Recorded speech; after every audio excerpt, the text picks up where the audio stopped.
Now it's time for Smitty's Good Tucker. Sort of tucker. There was a time when you didn't know what to buy your dad or your grandfather, and you didn't want to buy him socks or handkerchiefs, right? So you bought him a bottle of whiskey, if he enjoyed a drop of whiskey.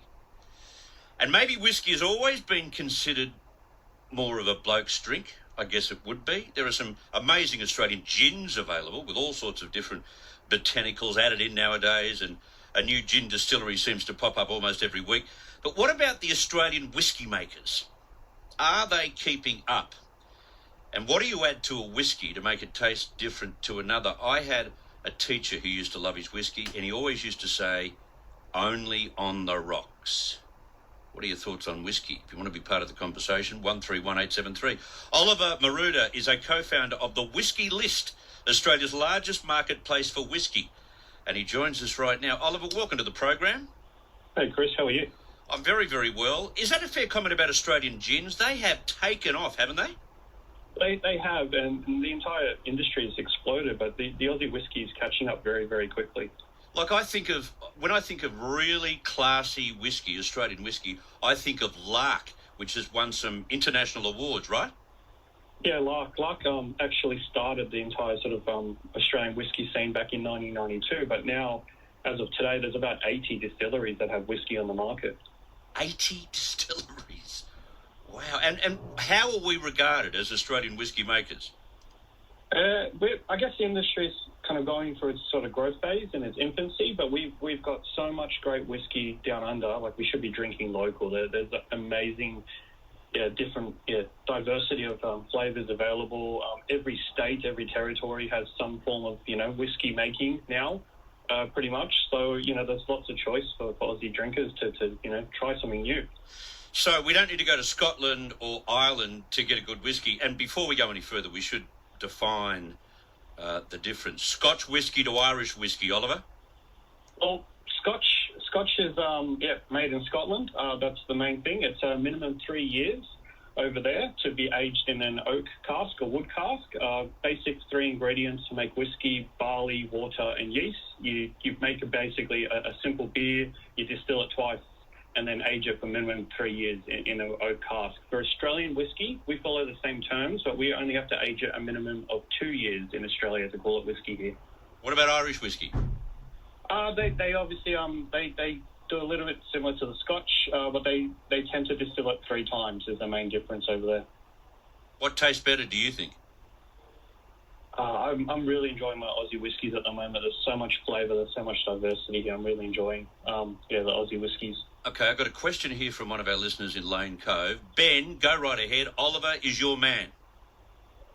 Look, my question, Chris, is actually, where do I start? I think you hit the nail on the head. There's so many out there. Do I buy a present for Father's Day? Do I go price, or do I go for something local? Which is the best pick off the shelf? Hey, Ben, really, really good question. So walk into any bottle shop now. I think 10 years ago you'd struggle to find an Aussie whiskey, but today there's lots of choice on the shelf. Obviously, you've got some of the more bigger-known players like Lark and Sullivan's Cove. Starwood from Melbourne's doing great. But then I'd actually personally recommend try some of the newer guys on the market. Morris has recently launched in Victoria.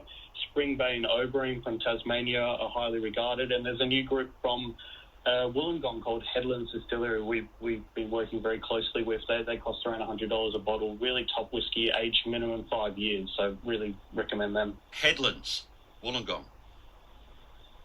Right. How's that, Ben? Down. Thanks, guys. Yeah, good, Ben. Perfect. Thank you great. very much. I haven't mentioned American whiskey and Japanese whiskey.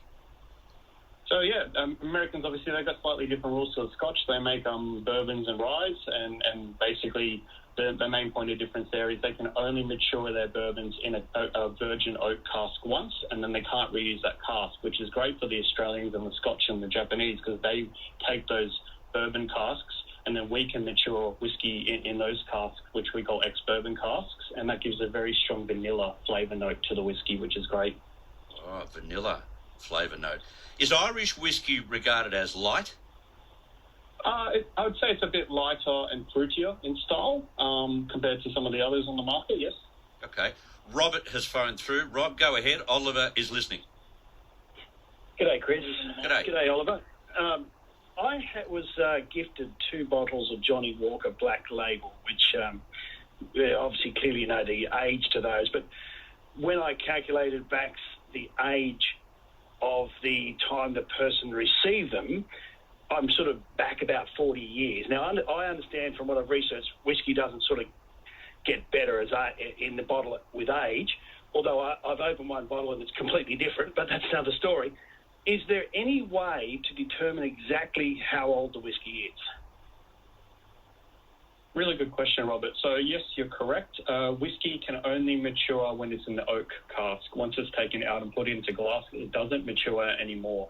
But there is differences from when the whiskey was made 40 years ago. Obviously, there was a different master distiller, slightly different ingredients, different availability of wood casks compared to today. So the flavour will change decade to decade. And if you're lucky enough to get some of the older stuff, some of those bottles are highly regarded. But yeah, keep it out of direct sunlight in a nice, safe, cool, dark place. Otherwise, it could get damaged by sunlight. It's probably my advice to listeners at home who've got a really old bottle. Drink it. Drink it would be my best regard. And in terms of, sorry, go ahead. Oh no, I found that funny. Just drink it. Yeah, okay. Good advice. Yeah. Yeah. No. Well, look, I have drunk. I was gifted 2 bottles, and I have drunk one. And I'm a wine drinker and wine collector, so I'm really interested in the changes, the flavour and the complexity of wines.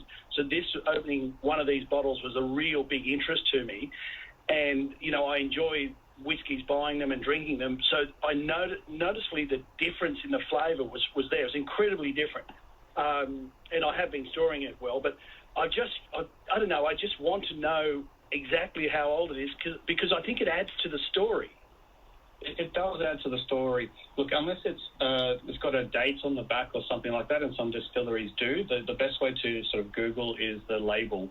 Obviously, over the decades, different big distilleries like Johnny Walker may update their labels, and there's a lot of imagery and photos on the internet. A lot of different whiskey groups online, Facebook as well, where people, you can ask that question and go, hey, does anyone recognise this label and what era it's from? And that's probably my best bet to actually hunt down when it was bottled, if that makes sense. Robert, thank you very much for your questions. That's very interesting. What is the Angel's share when it comes to whiskey?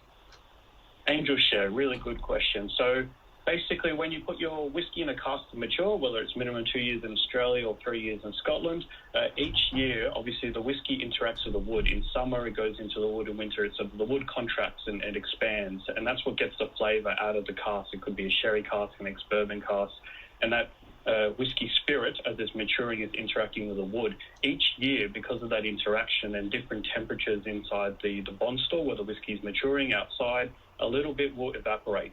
And we lose about 2 to 10%, depending which country and climate you're in each year. And we call that angel share. Basically, it's whiskey disappears out of the cask, it evaporates. What about when they say 2 fingers, please? 2 fingers? It's just your standard, 30ml pour, basically, right, at a bar. Okay. And should it only be served with rocks? This is a question that I've seen debated over and over again, especially online at the moment. Look, whiskey drink it the way you want to drink it. You can drink it with a touch of water to lower the ABV. If it's a little bit too strong, cool it down, put some ice in it, drink it neat, add some mixers in it, ginger ale. Doesn't matter. It's your drink. Drink it your way, basically. Well said. Well said. Oliver, thank you very much for your time this afternoon. Thank you so much, Chris. Have a good one. All right, the co-founder of the Whisky List, Australia's largest marketplace for whiskey. And I knew that Lark, it was back in the 80s, Lark made this incredible plunge into the international whiskey market and won, well, all these international awards, and was regarded as the best whiskey outside of Scotland, Lark from Tasmania. And then Sullivan's Cove became big, and then it all went on to 80 different distilleries making whiskey now, and he recommends Headlands from Wollongong that he's doing a lot of work with at the moment. So there you have it. Some interesting questions. You know all about whiskey for next Father's Day, all right? I've got the rolling quiz clue number 3, the final